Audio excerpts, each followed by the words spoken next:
On his 18th birthday, he aged out of the system with nothing more than a cardboard box and a bus ticket to nowhere. But a letter from his dead grandmother, a woman he barely remembered, would lead him to a 1,000-acre farm, a crumbling silo, and a secret that would force him to choose between a fortune and his soul. If you've ever felt like you were starting from zero, with the whole world feeling like it was built for someone else, then I want you to stick around. Hit that subscribe button, because this is a place for stories about finding your way when the map has been torn to shreds. This is my story. The air on my 18th birthday tasted like freedom and exhaust fumes. For the last 10 years, my world had been the beige, scuffed walls of the St. Jude's Home for Boys. It wasn't a prison, not technically, but it had the same rhythm of bells and scheduled loneliness. You don't make friends in a place like that. You make temporary alliances. You learn to keep your head down, your heart locked up, and your expectations buried so deep they can't be disappointed. My entire life had been a masterclass in not wanting things. Mrs. Gable, the director, called me into her office that morning. It was a small room that always smelled of stale coffee and lemon-scented cleaner, a combination that made my stomach turn. She had a face etched with a permanent sort of weary sympathy. She'd seen hundreds of boys like me come and go. We were files in a cabinet, statistics on a spreadsheet, names to be forgotten. "Leo," she said, not looking up from a form she was signing.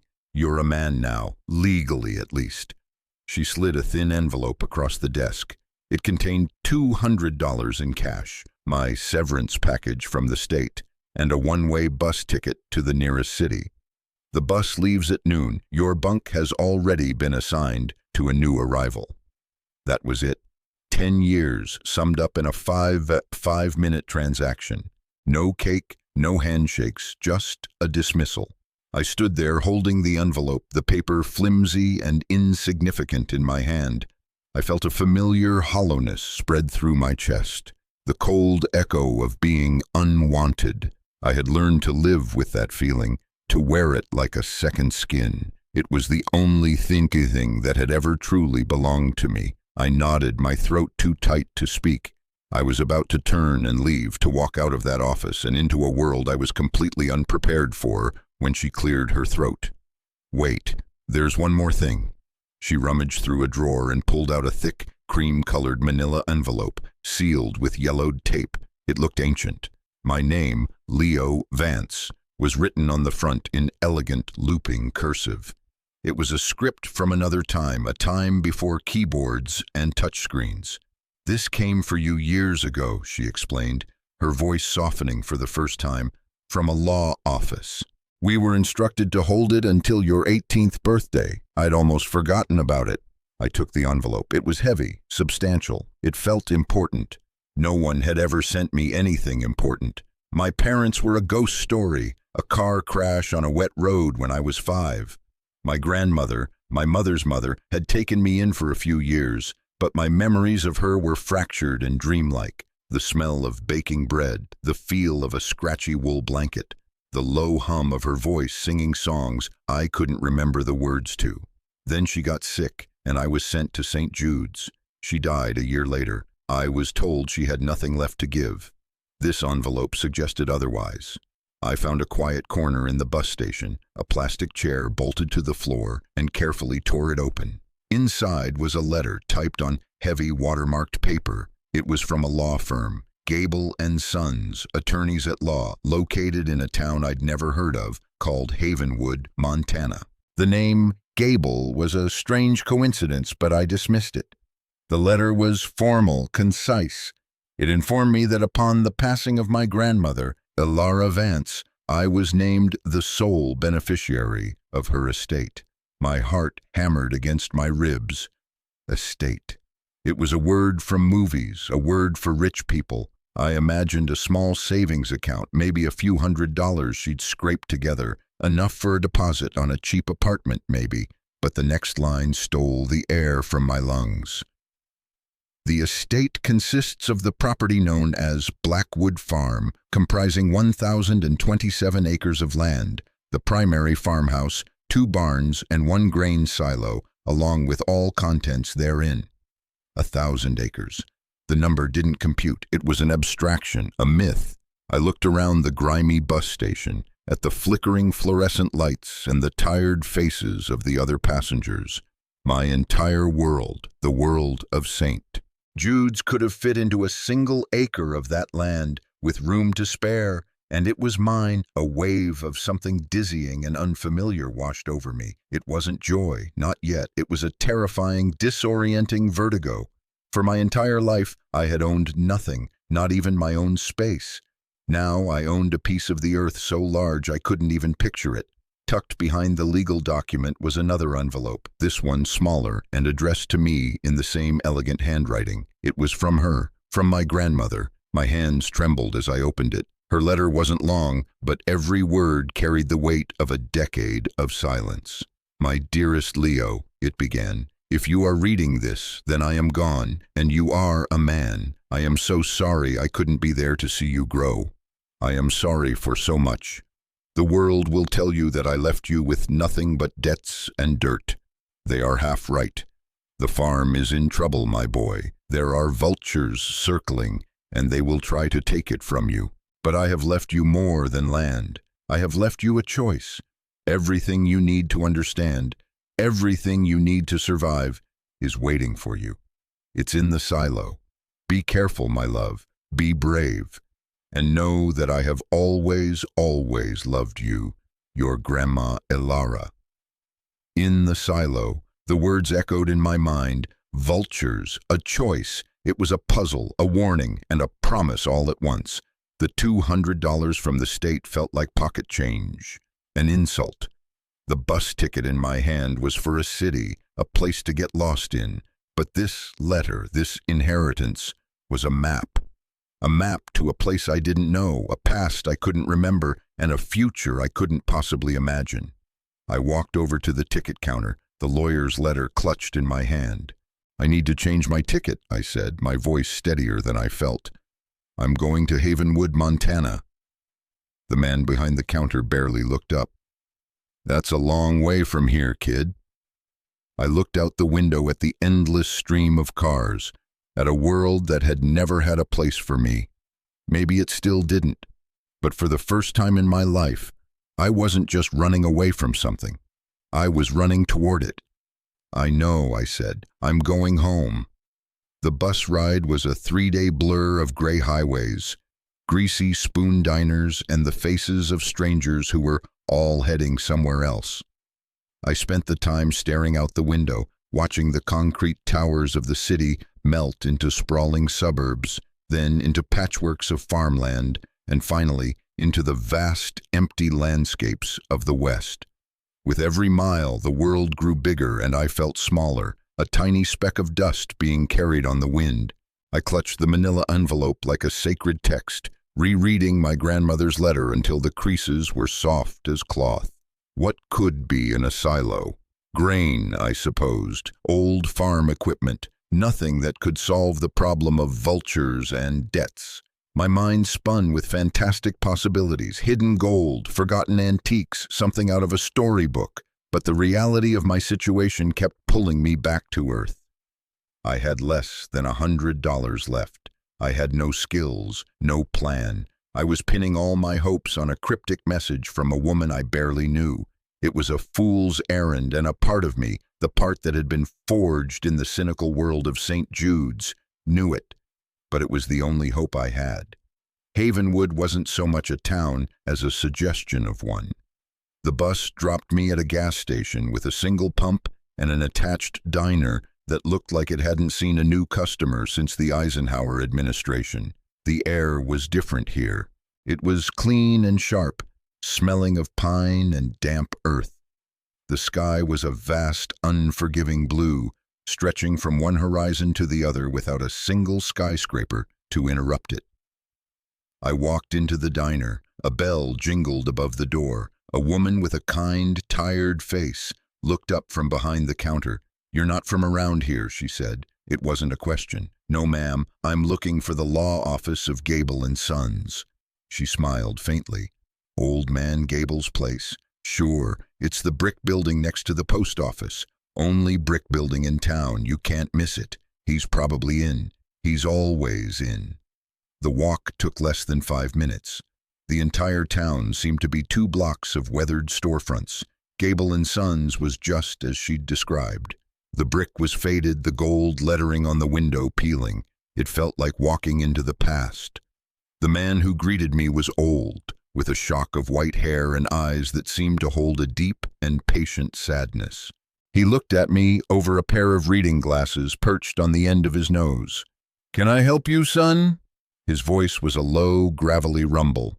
"My name is Leo Vance. I believe you've been expecting me." I handed him the letter. He read it, his expression unreadable. Then he looked up at me and his eyes softened. "Yes," he said slowly, "I have. For a very long time. I'm Arthur Gable. Please, come in." His office was filled with books. They lined the walls from floor to ceiling, their leather spines cracked and worn. The room smelled of old paper and pipe tobacco. It was a quiet, solemn place, a place where secrets were kept. Mr. Gable sat behind a large oak desk and motioned for me to take the chair opposite him. Mania. He folded his hands and looked at me, really looked at me for a long moment. "Your grandmother was a remarkable woman, Leo, stubborn, fiercely private, but she had a good heart. She loved you very much. She talked about you all the time." The words hit me with an unexpected force. I had always assumed I was forgotten. To hear that I had been a presence in her life, even from a distance, was a revelation. "She fought to keep you," he continued, "but the state said she was too old, too sick. They said she didn't have the resources. They were wrong about her, but they weren't wrong about the money. She was house rich and cash poor. That land, it's been in your family for generations, but land doesn't pay the bills." He slid a thick file across the desk. "This is the situation. The farm has 2 substantial mortgages on it. The property taxes are 5 years in arrears. All told, you are looking at a debt of just under $200,000. My stomach dropped. $200,000. It might as well have been 200 million. The 1,000 acres, the farmhouse. It wasn't a gift. It was a trap. "I don't have that kind of money," I whispered. "I know, Mr. Gable said gently. "Alara knew it too, which brings us to this." He pulled a sleek, modern-looking folder from a drawer. The logo on the front was a stylized green V. "This is a standing offer from a company called Viridian Holdings. They're a development corporation. They want to buy the land. They've been trying for years. Their latest offer is $250,000. The numbers swam in my head. Pay off the debt, and I'd be left with $50,000. It was more money than I had ever dreamed of. I could go anywhere, start a new life, be free of this burden I'd only just discovered. It was the smart move, the only move. "They want to bulldoze it," Mr. Gable said, his voice flat. "They want to put in a luxury resort, a golf course. They see the valley, they don't see the farm." I thought of my grandmother's letter, vultures circling. She knew this was coming. "Why did she never sell?" I asked. "Pride," he said, "and something else. She believed that land was your birthright. She was trying to protect it for you. She just ran out of time." He sighed, a deep, weary sound. "She left you this as well." He slid a small wooden box across the desk. It was dark, polished wood, inlaid with a simple mother-of-pearl flower. I opened it. Inside, nestled on a bed of faded velvet, was a single, heavy, ornate iron key and a folded piece of paper. It was another note from her in that same flowing script. "This key opens the past, Leo. The land will tell you the rest." I looked from the key to Mr. Gable. The easy way out was sitting right there, in the Viridian folder. A check, a clean break, a future without complications. But then I thought of her words. "I have left you a choice." Selling didn't feel like a choice. It felt like a surrender. It felt like proving the state right, that she had nothing left to give, that I was just another file to be closed. "I need to see it," I said, my voice barely a whisper. "I need to see the farm." Mr. Gable studied my face for a long moment. A slow smile spread across his lips. "I was hoping you'd say that," he said. "Your grandmother would be proud. The place has been empty for a while. It's a bit of a drive. I'll get my coat." The drive out to Blackwood Farm took us down a series of progressively smaller roads until the asphalt gave way to gravel. The landscape was breathtaking. Rolling hills covered in a thick blanket of pine trees gave way to a wide, open valley carved by a winding river. It was wild, untouched country. Mr. Gable was quiet for most of the drive, letting the land speak for itself. "Your great-great-grandfather homesteaded this valley," he said, as we turned onto a long, overgrown driveway. "He and his wife built the first cabin with their bare hands. The Vances have been here ever since. This place is in your blood, Leo." And then I saw it. The driveway opened up into a clearing, and there was the farmhouse. It was a 2-story structure, once white, now a faded gray. The paint was peeling, and one of the shutters hung from a single hinge, but it stood tall and proud against the backdrop of the mountains. To its left was a large red barn with a sagging roof, and beyond that, standing like a lonely sentinel against the sky, was the silo. It was made of corrugated metal, streaked with rust. Its conical roof tilted like a weary old hat. The property was a mess. The fields were overgrown with weeds, the fences were broken, and a layer of neglect covered everything like a shroud. But beneath the decay, I could feel something else. A sense of permanence, a sense of peace. Mr. Gable handed me a ring of keys. "The big brass one is for the front door. The rest, you'll figure it out. The power is off and the water pump needs priming, but it's solid. The roof doesn't leak much." He gave me another one of his small smiles. "I'll leave you to it. My number is on the card I gave you. Call me if you need anything, or if you change your mind about that offer." I watched his car disappear down the long driveway, kicking up a cloud of dust until it was gone. And then there was only silence, a profound, absolute silence, broken only by the whisper of the wind through the tall grass. I was alone, completely and utterly alone. But for the first time in my life, I didn't feel lonely. I felt present. I walked up the creaking wooden steps of the porch and put the brass key in the lock. It turned with a groan of protest. The door swung open, releasing a wave of stale, dusty air. The inside of the house was a time capsule. Furniture was draped in white sheets, like sleeping ghosts. Dust motes danced in the shafts of sunlight, piercing through the grimy windows. It was dark, and it smelled of disuse, but it felt safe. I walked through the downstairs rooms, my footsteps echoing in the silence. The living room had a massive stone fireplace. The kitchen had an old cast-iron stove. Everything was simple, handmade, and built to last. I ran my hand along the smooth, worn wood of the dining table. How many family meals had been eaten here? How many stories had been told in this room? These were questions I had never been able to ask. In what I assumed was my grandmother's bedroom, I found a small writing desk. Most of the drawers were empty, filled with dust and the faint scent of lavender, but in the back of the bottom drawer, my fingers brushed against a book. It was a leather-bound journal, the cover worn smooth with use. There was no lock. I sat on the edge of the dusty bed and opened it. The first page was dated just over a year before she died. Her handwriting was the same as in the letters, but shakier now, the loops less certain. "The doctors say I don't have much time," she wrote. "It's the cancer. It's in my bones now. They want me to move into town, to a facility. They don't understand. Leaving this land would be a slower death. Every sunrise I see over the mountains is a victory. Every breath of this clean air is a gift. But my biggest fear is not for myself. It's for Leo." My breath caught in my throat.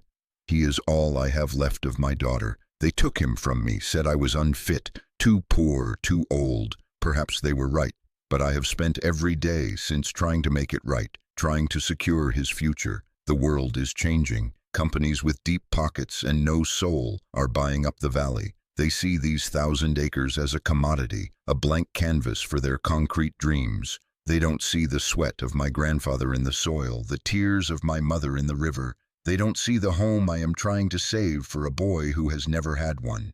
She wrote about the constant letters from Viridian Holdings, the increasingly aggressive offers, the pressure from the bank. She wrote of her loneliness, her failing health, her deep, abiding love for a grandson she was forbidden to see. The last entry was only a few lines. The debt is too much. My strength is failing.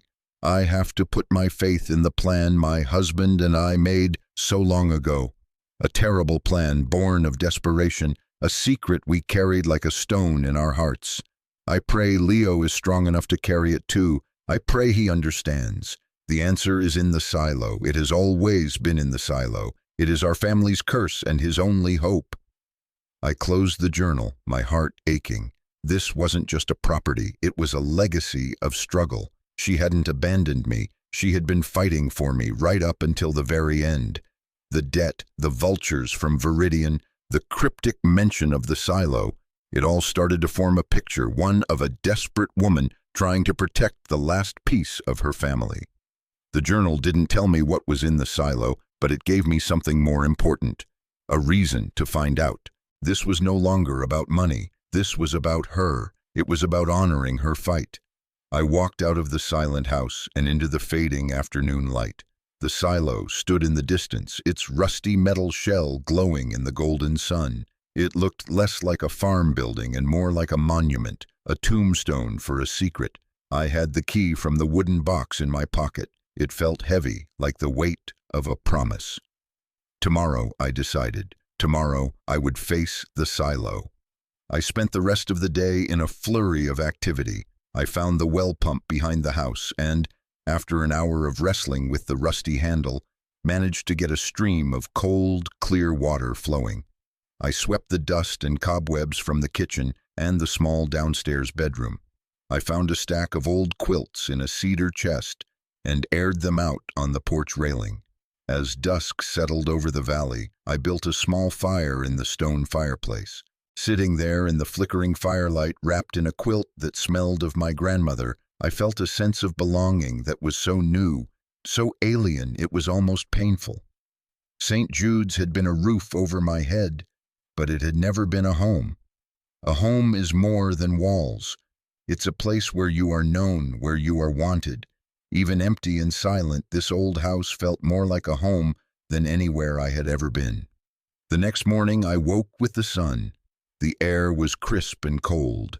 After a breakfast of the last of my granola bars and a long drink of well water, I knew I couldn't put it off any longer. I walked toward the barn, the silo looming just behind it. The barn was huge, much bigger than it looked from the house. The massive doors groaned in protest as I heaved them open. The inside was cavernous, filled with shadows, and the sweet, earthy smell of hay and old wood. Light streamed in through cracks in the walls, illuminating dust motes dancing in the air. Old, rusted farm equipment sat in silent repose, like sleeping iron beasts. There were stalls for animals that had been gone for decades. In the corner was a workbench covered in old tools, each one worn smooth by a phantom hand. My grandmother's journal had mentioned her husband, my grandfather. He had died before I was born. This barn, I realized, was his domain. I explored the space slowly, methodically. I was looking for something, though I wasn't sure what. Another letter, a clue. In the back of the barn, behind a stack of rotting hay bales, I found a small, locked door. It looked like an old tack room. None of the keys on the ring Mr. Gable had given me fit. I was about to give up when I remembered the ornate iron key from the wooden box, the one she said opened the past. My hand was shaking slightly as I slid it into the lock. It was a perfect fit. With a heavy clunk, the lock turned. I pulled the door open. The room was small and windowless. It contained a single metal filing cabinet and a small wooden desk. On the desk was a thick ledger book. I opened it. It was filled with my grandfather's handwriting, a strong, masculine script, so different from my grandmother's. It detailed years of farm accounts, crop yields, expenses.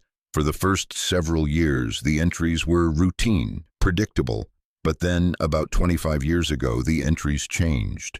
The farm's profits started to dwindle. There were long, desperate passages about droughts, bad harvests, and falling prices. The bank started sending letters. The farm, the Vance legacy, was on the brink of collapse. Then the entries stopped altogether for a full year. When they resumed, the tone was different, darker, more secretive. There were no more details about crops or livestock, just dates and numbers, large sums of money being recorded with single-word annotations: shipment, delivery, payload. Tucked into the back of the ledger was a sealed envelope. Inside were legal documents. They were incorporation papers for a small shipping company, Vance Transport, co-signed by my grandfather, Thomas Vance, and a man named Marcus Thorne. There were also newspaper clippings, yellowed and brittle. They detailed the spectacular and sudden collapse of several major businesses in the region, all brought down by a federal investigation into a massive smuggling ring. The articles mentioned Marcus Thorne as a key figure who had vanished before he could be arrested. My grandfather's name was nowhere to be seen. I slumped into the dusty chair, my head spinning. My quiet, hard-working farmer of a grandfather, a smuggler. It didn't make sense, but the evidence was right here in his own hand. He had gotten involved with this Marcus Thorne, made a lot of illicit money, and then seemingly gotten out just before the whole thing came crashing down. Underneath the legal papers was one last document. It was a formal notice from the bank, dated just after the smuggling ring collapsed. The farm's mortgages, which had been on the verge of foreclosure, were suddenly and inexplicably paid in full. My blood ran cold. The money to save the farm hadn't come from a miraculous harvest. It had come from Marcus Thorne's criminal enterprise. My grandfather had saved his legacy with dirty money, and that money, the source of it, had to be the secret my grandmother had been hiding. The secret in the silo. I walked out of the dark tack room and into the bright sunlight, blinking. The world felt tilted on its axis. The idyllic image of my grandparents, of this farm, was shattered. They weren't just victims of hard times. They were complicit in something dark. The weight of that knowledge was crushing. The silo seemed to mock me now, its rusted face holding not just a secret, but a judgment. I suddenly understood my grandmother's fear. This wasn't just about debt. It was about a crime. A crime that had saved this land, but poisoned its roots. A car was coming up the driveway, a sleek black sedan that looked completely out of place in this rustic setting. It pulled to a stop, and a man in an expensive suit got out. He was smiling, a slick, predatory smile that didn't reach his eyes. "Leo Vance?" he asked, extending a hand. "My name is Richard Sterling. I'm with Viridian Holdings. I was hoping we could have a chat." The vulture had landed. I didn't take his hand. I just stood there, my mind racing, the ledger book feeling like a lead weight in my memory. Richard Sterling's smile faltered for a fraction of a second before snapping back into place. "I won't take up much of your time," he said, his voice smooth as oil. "I'll be direct. We want your land. We've wanted it for a long time. Your grandmother was sentimental, a lovely woman, but not a practical one. You, I can see, are a practical young man." He gestured around at the overgrown fields, the peeling paint on the house, the sagging roof of the barn. "This place is a ruin. It's a money pit, a burden. We're prepared to take that burden off your hands. Our offer of $250,000 is still on the table. In fact," he paused for dramatic effect, "for a quick, no-fuss sale, I can get my people to authorize $300,000. Think of it, Leo. A fresh start. No debts, no responsibilities. You could go anywhere, be anyone." $300,000. A fortune. Enough to make all my problems disappear. All I had to do was sign a piece of paper and walk away from this complicated, messy inheritance. It was the sensible thing to do, the logical thing. But I looked past him at the silo. I thought of my grandmother's desperate words in her journal, of my grandfather's dark secret in the ledger. This land wasn't just a commodity, it was a story. It was my story, and I couldn't sell it without knowing how it ended. "The land's not for sale," I said. My voice was quiet, but it didn't waver. Sterling's mask of civility dropped. A flicker of annoyance, of genuine anger, crossed his face. "Don't be a fool, kid. You can't afford this place. The back taxes alone will drown you. In 6 months, the county will seize it and auction it off, and will buy it for pennies on the dollar. My offer is the only lifeline you've got. Take it, or you'll walk away with nothing." His threat hung in the air between us. He was right, of course. From a practical standpoint, I was cornered. I had no money, no resources, no way to fight the inevitable. But my grandmother's words echoed in my head. "I have left you a choice." This was it. The choice between the easy way out and the hard way home. "I'll take my chances," I said. Sterling stared at me for a long, hard moment. He looked at the house, then at the barn, and then his eyes settled on the silo. A strange, knowing glint appeared in his eyes.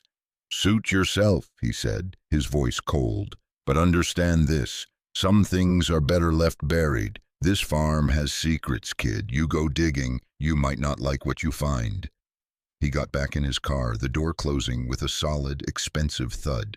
He turned the car around and sped off, leaving me alone again in a cloud of dust and unresolved tension. His final words were a clear threat. "This farm has secrets." He knew, or at least he suspected.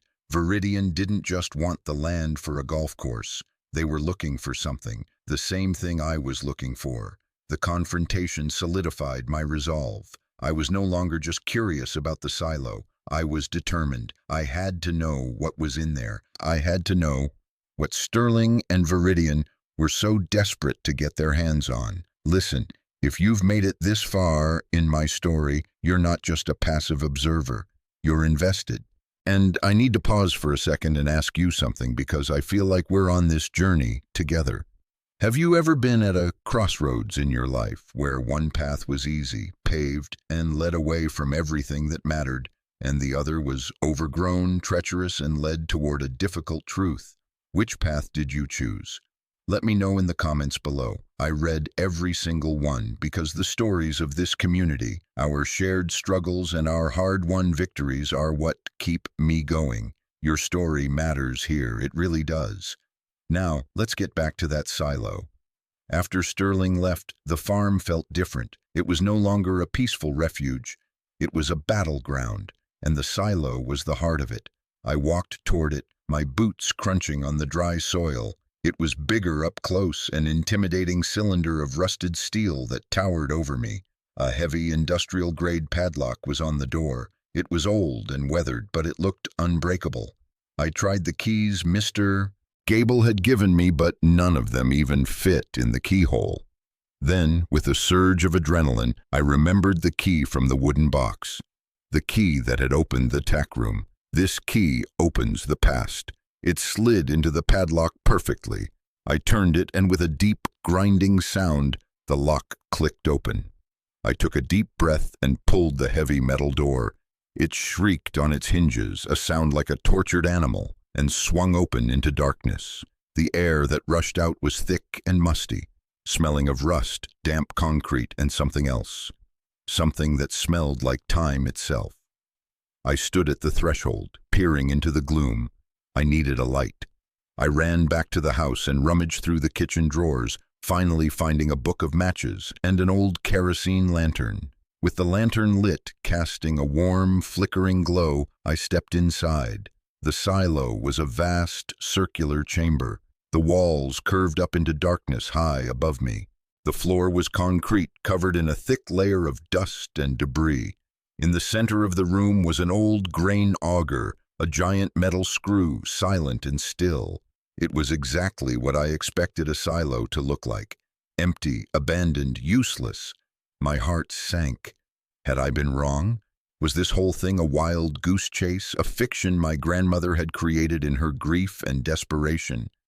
I walked the perimeter of the room, running my hand along the cold, corrugated metal walls. I tapped on the concrete floor, listening for any hollow sounds. Nothing. I was about to give up, to walk out and call Mr. Gable and tell him to accept Viridian's offer, when my light caught something. a faint scratch on the concrete floor near the base of the central auger. It was a perfect circle, almost invisible under the dust. I knelt down and brushed the dust away. The circle was an outline about 6 feet in diameter, and in the center of the circle was a small, recessed metal ring. My pulse quickened. This was it. It was a hatch, a false floor. I hooked my fingers through the ring and pulled. It didn't budge. It was sealed tight with age and grime. I ran back to the barn and grabbed a crowbar from my grandfather's workbench. It took me 20 minutes of grunting, sweating, and straining, but finally, with a loud crack of protesting concrete, the hatch broke free. It was a solid concrete plug, at least 6 inches thick. I heaved it aside. Below it was a dark, square hole and a wooden ladder descending into blackness. The air that rose from the hole was cold and sterile. It didn't smell like a cellar, it smelled like a vault. With the lantern held in one hand and the crowbar tucked into my belt, I began my descent. The ladder led down about 15 feet to a small man-made chamber. It was about 10 feet square with concrete walls and a smooth concrete floor. It was completely empty, except for what was sitting in the center of the room. There were 5 of them. 5 large military-style steel footlockers, arranged in a neat row. They were sealed not with locks, but with heavy metal bands that had been welded shut. Next to the footlockers was a small, weatherproof document case. My hands were shaking so hard I could barely work the latches on the case. I opened it. Inside, protected by a plastic sleeve, was a single thick envelope. My name was on it, in my grandmother's familiar, elegant script. This was it. The final letter. The final truth. I sat down on the cold concrete floor, my back against one of the footlockers, and opened the envelope. "My dearest Leo," the letter began. "If you are reading this, then you have found our secret. I hope that you can find it in your heart to forgive us. Your grandfather and I were good people who were faced with a terrible choice. It was a time of great hardship. The farm was failing. The bank was going to take everything our family had built for 100 years. We were desperate. And then Marcus Thorne came into our lives. He was a charismatic, dangerous man. He saw our desperation. He offered your grandfather a deal. He needed a transport hub, a quiet, out-of-the-way place to move his goods. Our farm was perfect. He promised us a share of the profits, enough to save the farm and secure our future. We knew it was wrong. We knew it was dangerous, but we saw no other way. We told ourselves it was a temporary arrangement, just for a little while until we were back on our feet. But once you let the devil in your house, he doesn't like to leave. For 2 years, this farm was a way station for smuggled jewels, art, and other things I dared not ask about. Your grandfather was a good man, Leo, but he was trapped. Thorne had him, had us. Then one night it all went wrong. Thorne showed up, panicked. The Federals were closing in. He told us this was his last shipment, the biggest one yet. He said it was cash, millions of dollars. He needed to store it here for a few months until the heat died down. He gave your grandfather one of these footlockers filled with cash as our final payment. He promised to come back for the rest, but he never did. He disappeared. The papers said he fled the country, but we always suspected he was caught and silenced by his own partners. We were left with a fortune in illicit money buried beneath our silo. We used a small portion of it, the portion that was ours, to pay off the farm's debts. We saved our home, but we couldn't touch the rest. It wasn't our money, and to spend it would be to admit what we had done. It would put us and our family in danger, so we lived with it. A fortune buried beneath our feet, a constant reminder of our mistake.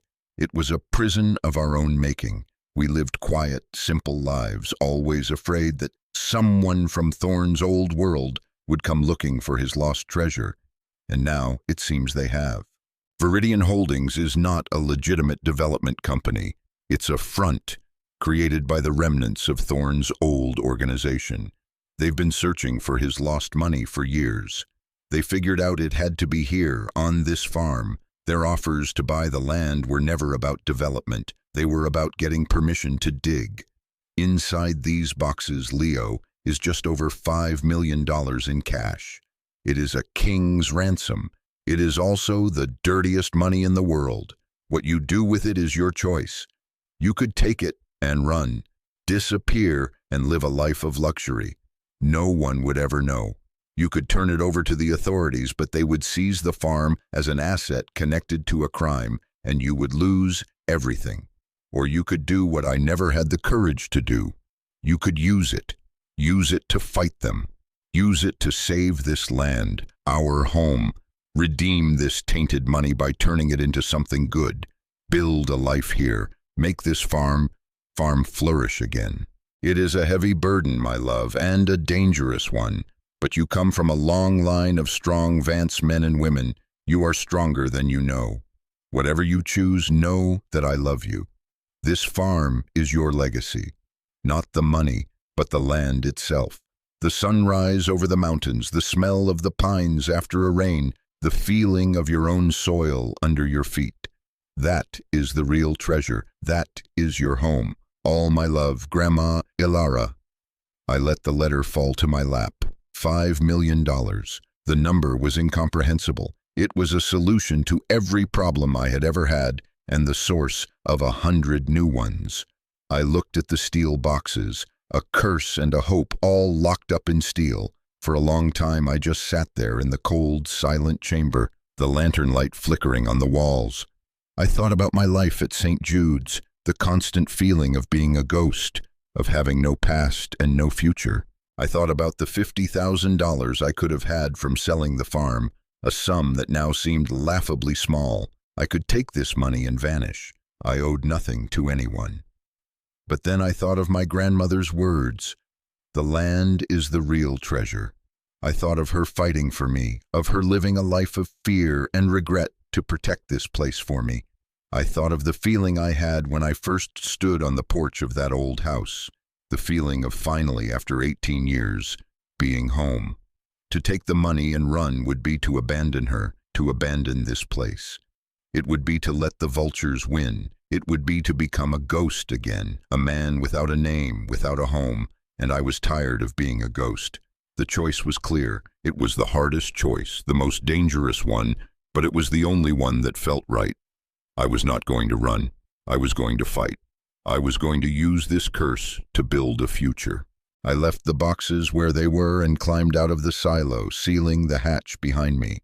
The sun was high in the sky, and the world seemed brighter, sharper. The threat from Viridian was real, but for the first time I wasn't afraid. I had a secret of my own now. I had a weapon.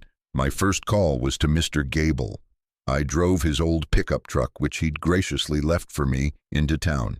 I sat in his office, the same chair as before, but I was not the same boy who had sat there just a few days ago. I'm not selling, I told him, my voice firm, and I need your help. I want to pay off the back taxes and the mortgages, all of it. He looked at me, his eyes full of concern. Leo, we've been over this. You don't have the money. I do, I said simply. I couldn't tell him the whole truth. It was too dangerous for both of us. My grandmother, she was more resourceful than we knew. She left me a contingency fund for emergencies. I had taken one of the smaller boxes with me. I opened it on his desk. It was filled with bundles of old, non-sequential $100 bills. Mr. Gable stared at the cash, his mouth slightly agape. He didn't ask where it came from. He was a small-town lawyer, wise enough to know that some questions are better left unasked. He just nodded slowly. This will be complicated, he said. We can't just walk into a bank with this much cash. It will raise flags. We'll have to do it carefully, a little at a time. We can set up a trust, an agricultural corporation. We can make it legitimate. And so we began. Over the next few months, Mr. Gable, with his quiet, methodical genius, helped me launder the money, not in a criminal way, but in a way that brought it into the light. We paid the taxes, we settled the mortgages, we set up accounts to fund the farm's restoration. I received another visit from Richard Sterling. He showed up at the farm unannounced, his smile gone, replaced by a cold, hard glare. I heard you paid off your debts. he said, his voice laced with suspicion. Funny, a boy with nothing suddenly comes into a small fortune. I wonder where that could have come from. My grandmother had some investments I didn't know about, I said calmly. Looking him straight in the eye, he stared at me, searching my face for a lie. This isn't over, he hissed. We know what's here. We will get it. There's nothing here for you, I said. This is my home. You and your company are not welcome here. If I see you on my property again, I'll call the sheriff. He left, but I knew he was right. It wasn't over. They would be watching, waiting for me to make a mistake. The money in the silo was both my shield and my target.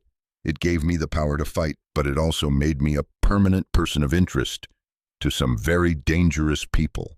I lived with that knowledge every day. It was a low, constant hum of anxiety beneath the surface of my new life.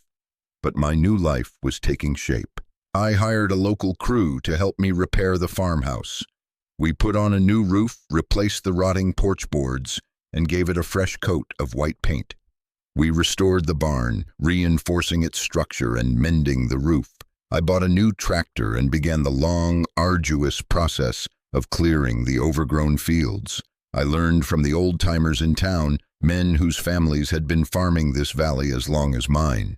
They taught me about crop rotation, about irrigation, about the rhythms of the seasons. They were wary of me at first, this strange kid who had shown up out of nowhere, but they saw me working, saw the sweat on my brow and the dirt under my fingernails, and slowly they began to accept me. The work was brutal, bone-tiring, and I had never been happier. Every fence post I hammered into the ground, every furrow I plowed in the rich, dark soil felt like an act of reclamation. I wasn't just building a farm, I was building a life. I was putting down roots in the only place I had ever felt I belonged. Months turned into a year. The farm, once a symbol of decay, was slowly coming back to life.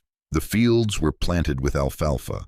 I bought a small herd of cattle. The farmhouse was no longer a dusty tomb, but a warm, lived-in home. I never went back down into the chamber beneath the silo. The rest of the money remained there, a dark secret at the heart of my new life. Sometimes at night I would think about it, about the risk I was living with. But then I would look out at my fields, bathed in moonlight, and I would know that I had made the right choice. My inheritance wasn't the $5 million in cash.